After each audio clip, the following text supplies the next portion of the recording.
Então esse movimento tenta se parecer cristão, mas há outro movimento que também tenta se parecer cristão. O movimento Mórmon. Os Mormons se chamam a si mesmos de Santos de Jesus Cristo dos últimos dias. Aqui temos o nome de Jesus Cristo sendo usado de novo. E toda a informação desta religião vem de um anjo chamado Moroni.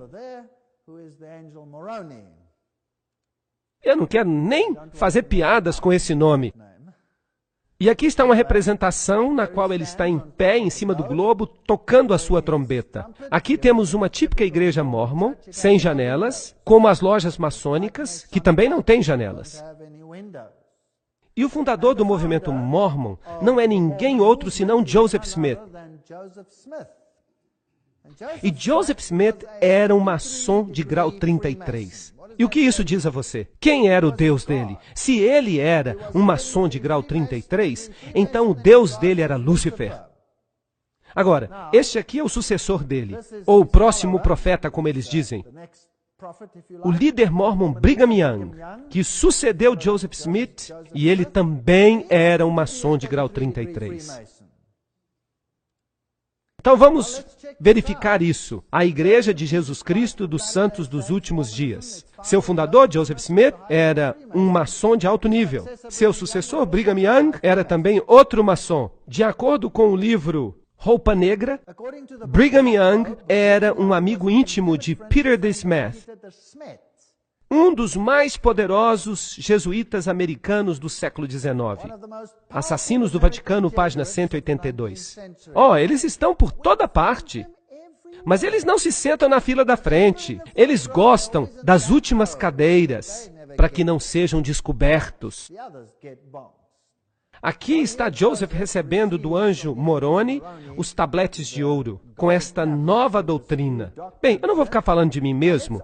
É sempre bom a gente ver o que eles mesmos escreveram. No livro História da Igreja, está escrito: à noite eu recebi o primeiro grau da maçonaria na loja maçônica Nauvoo, que se reuniu num escritório comercial. Eu estava na loja maçônica e subi mais graus. Então aí você tem, direto da boca dos mormons. Isso não pode ser negado. O mormonismo foi iniciado pela maçonaria sob o controle de quem? Dos jesuítas, é claro.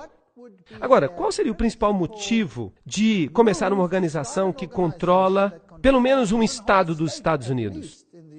E que, junto com a maçonaria, controla todo o programa espacial? Porque todos que já foram ao espaço, ou é maçom, ou é mórmon. Um dos dois. E é muito interessante que essa organização também tem o maior banco de dados sobre as pessoas do mundo. Eles sabem tudo sobre quem é você. Quem são seus pais, onde você viveu, o que você fez. Eles sabem cada detalhe da sua vida. Eles têm um banco de dados. E esse banco de dados vai se tornar muito importante um dia em relação a compras e vendas e sobre quem é que vai ter direitos na nova dispensação. Por isso, eles realizam uma obra muito importante para a ordem jesuíta. Se você olha para os mormons, eles têm os mesmos rituais dos maçons. Eles se cumprimentam com apertos de mão, um pouco diferente, como vocês percebem. Eles têm apertos de mão secretos. Eles têm uma parafernália que acompanha esses apertos de mão. E aqui está o seu principal templo na cidade de Salt Lake. Vocês percebem que é um lugar bem fechado. E quando você vai lá e você observa, você percebe o olho que vê tudo com um aperto de mão maçônico. Você vê a lua, o símbolo de Baal Haddad, o sol, os pentagramas de cabeça para baixo. O antigo bruxo, maçom, mórmon e satanista, Bill Schnoschlen, enfatizou que para o mágico, o pentagrama invertido tem apenas um único uso, o de invocar o poder de Satanás e manifestar o reino do demônio sobre a terra. Então aqui está o símbolo, bem nesse templo maçônico. Fui eu mesmo que tirei essas fotos. Eu estive lá. Outra citação. Você vai descobrir que o pentagrama satânico é valioso e indispensável se você tentar conjurar o poder infernal do nosso Senhor Satanás. Esse amuleto extremamente poderoso é o sinal do microcosmo e é o conjunto de todas as forças ocultas. Em outras palavras, não há nenhum amuleto ou talismã que seja mais poderoso ou que seja perto de ser tão poderoso quanto o pentagrama satânico. E é interessante que ele está em praticamente todas as bandeiras do mundo. Mas isso é outra história.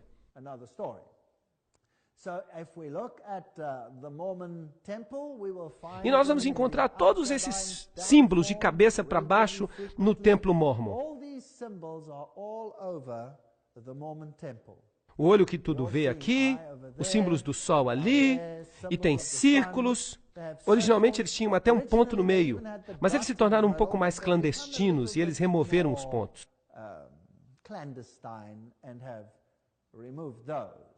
Em outras igrejas no mesmo local, você vai encontrar a estrela de Davi e todos os detalhes do mormonismo. Aqui temos a restauração do sacerdócio arônico. Eles dizem que eles têm o sacerdócio de Arão. Agora, por falar nisso, isso é uma blasfêmia. Porque quem é que tem agora o sacerdócio para sempre? Jesus. Isso significa que eles estão tomando algo que pertence a Jesus. Eles estão roubando Jesus de seu papel e de sua autoridade. Kathy Burns, no livro Símbolos Maçônicos e Ocultos, diz: tanto os maçons quanto os mormons falam do sacerdócio de Melquisedeque. No rito escocês dos maçons, o grau 19 é chamado de Grande Pontífice. É durante esta cerimônia que o candidato é ungido com óleo. Então, proclama-se que ele é um sacerdote para sempre de acordo com a ordem de Melquisedeque. Eu pensava que só havia uma pessoa que pertencesse a essa ordem hoje. Mas não. Tanto os mormons quanto os maçons dizem que pertencem.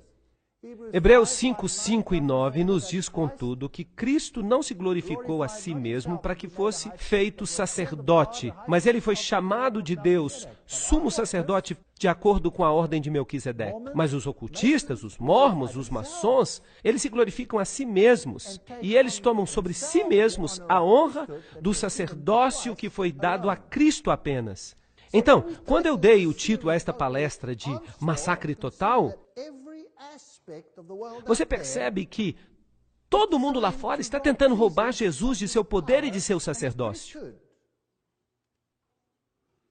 Aqui está a sala do coral, lá no Tabernáculo dos Mormons. Esta aqui é a sala do coral no Tabernáculo dos Mormons. É aqui que o coral dos Mormons canta. E canta muito bonito, não é verdade? É a música mais maravilhosa que você pode imaginar. Eles são famosos por causa dessa música. Mas o que você tem que entender é que, no satanismo, você pode chamá-lo também de Cristo. Porque Jesus significa Josué. E Josué significa Jeová Salvador. E Lúcifer se atribui o mesmo título. Então você pode cantar essas lindas músicas para outro espírito, dependendo de a quem você esteja obedecendo. E é claro, muitos desses pobres mormons não têm a menor ideia, porque no mormonismo também há graus. Você tem os iniciados embaixo, mas você também tem graus mais elevados. Então, os graus baixos não sabem nada. Por exemplo, essas freiras aqui que saem e ficam falando para as pessoas, dizendo coisas maravilhosas que elas leram, elas não percebem o que elas estão dizendo. E se você olhar para os prédios dos mormons, puxa vida, eles são impressionantes. O dinheiro não é um problema para eles. Mas e a doutrina mormon? Vamos dar uma olhada rapidamente na seção 27, Doutrinas e Concertos, no verso 11. Os mormons ensinam que Adão era Deus. No Jornal dos Discursos, volume 4, página 53, um escrito oficial da Igreja Mormon, está escrito que os pecados só podem ser expiados pelo sangue. E o que isso quer dizer? Isso não é bíblico. No livro de Mormon, Alma 7:10, diz que Jesus nasceu em Jerusalém. Isso não é bíblico. É um detalhe, mas é irritante. Jornal dos Discursos, volume 2, página 81 e 82. Cristo se casou com Maria, Marta e outros. Isso aí lhe dá uma ideia da razão por que eles podem ter mais de uma esposa, não é verdade? Eles negam a expiação, nós estamos passando pelo mesmo ritual de novo. Uma das doutrinas mais perniciosas defendidas pelo homem é a doutrina da justificação pela fé, que entrou no coração de milhões desde a Reforma. Foi o próprio Joseph Smith que escreveu isso em A Restauração de Todas as Coisas, página 192. Isso não parece semelhante ao que Westcott e Hort disseram, sim ou não? Bem, este é um ensinamento maçônico, e a Igreja Mórmon nada mais é do que uma fachada para a maçonaria, que se faz passar pela religião de Jesus Cristo. O livro de Mórmon, em Nefi 2, 22 a 25, diz: Adão caiu para que os homens se levantassem, e os homens se levantaram para que pudessem ter gozo. Então, Adão caiu para que os homens tenham gozo? Isso é interessante. De fato, isso é parte de uma adoração oculta ao sexo. Eu não ia querer discutir o que acontece nos altos escalões, mas o ponto-chave, o que basta dizer é que se um mormon morre, ele tem um monte de virgens lá em cima para mantê-lo ocupado, do outro lado.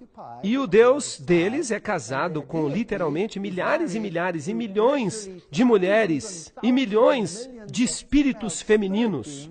E Deus não faz nada senão fornicar da manhã até a noite para produzir as almas que devem entrar nos homens, para criar os homens. Há uma doutrina realmente muito estranha nesses ensinamentos secretos. Sterling W. Seal, membro do primeiro Quórum dos 70, declarou no Jornal do Deserto de 31 de julho de 1965, página 7. Em Cristo, Adão ainda é o cabeça. Adão caiu, mas caiu na direção certa. Ele caiu em direção ao alvo. Adão caiu, mas caiu para cima. E Jesus nos diz: subi para mais alto. Esta é uma linguagem que pertence tipicamente à serpente. Quando você cai, o que você consegue? Sabedoria. Você se torna como Deus. Você sobe, você não desce. E Brigham Young diz: o diabo contou a verdade sobre a divindade. Eu não culpo nossa mãe Eva. Eu não ia querer que ela deixasse de comer o fruto proibido por nenhuma razão. Pois pelo dom do pecado, a humanidade pode alcançar a bondade. Bem, quem é que está falando aqui? É o diabo que está falando. Ou é Jesus Cristo? Isto está em sua doutrinas e concertos.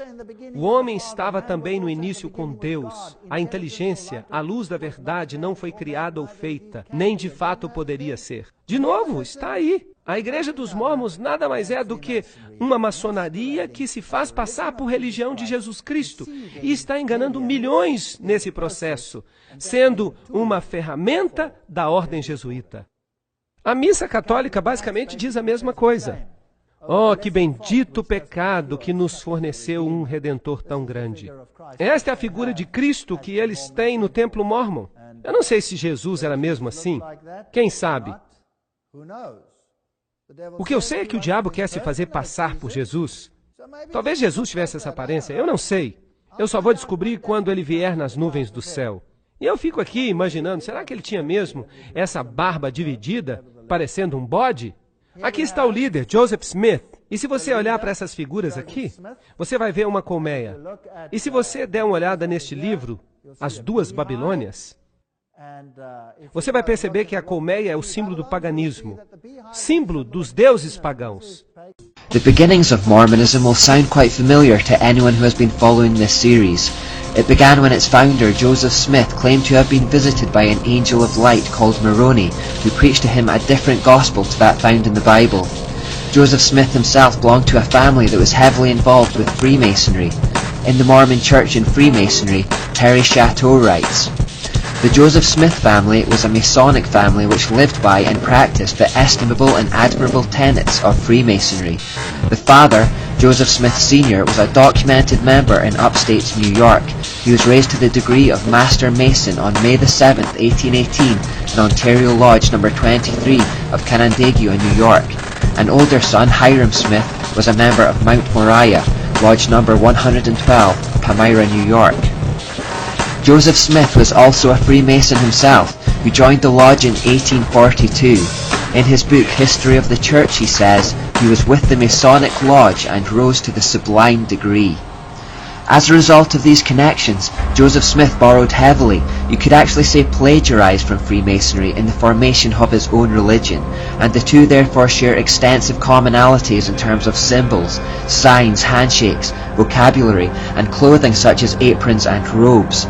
Mormon temple garments also tellingly bear the square and compass symbol from Freemasonry, although Joseph Smith gave all these things a slightly different meaning. I'm not going to go into too much depth on Mormonism, but we only need to have a quick look around the home and centerpiece of the religion, Temple Square in Utah, which was designed to be an equivalent to the temple in Jerusalem, to see the same old Babylonian symbols. The inverted pentagram representing Satan, for example, is to be found all around Temple Square in many different forms, such as here above the windows.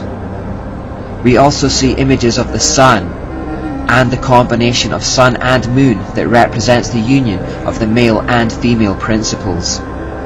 Above the door we also find the all-seeing eye peeking out from behind a veil and surrounded by a sunburst. The veil could well represent the initiation of going through the veil towards the light, or the fact that the true nature of the cult is veiled to the uninitiated. One of the ideas Joseph Smith took from Freemasonry for his cult was secret handshakes, and this is also alluded to on the temple.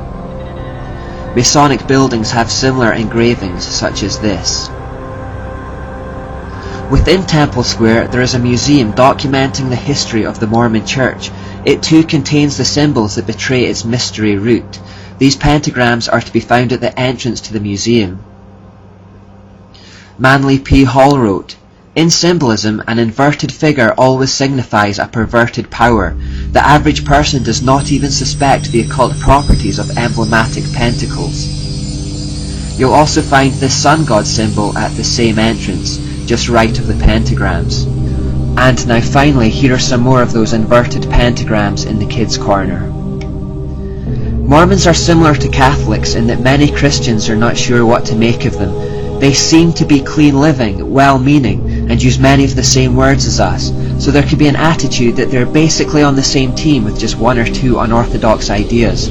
Mormons actually believe that they can become gods through being a good Mormon, who will one day be given godhood over their own universes, and that God himself was once a man on another planet. These are of course lies straight from the serpent's mouth. They believe the Book of Mormon has higher authority than the Bible. They believe that there are many gods, that there is a mother god, that God has a goddess wife, that there is no salvation outside of the Mormon Church or without acknowledging Joseph Smith as a prophet, and they also state that Jesus' sacrifice on the cross was not enough by itself, and that we need to do good works as well, which is always a mark of a false religion. Hopefully this information, along with a quick look at the symbols, will tell you just who the spiritual power behind the cult of Mormonism really is, and we'll discover it has no compatibility with Christianity at all.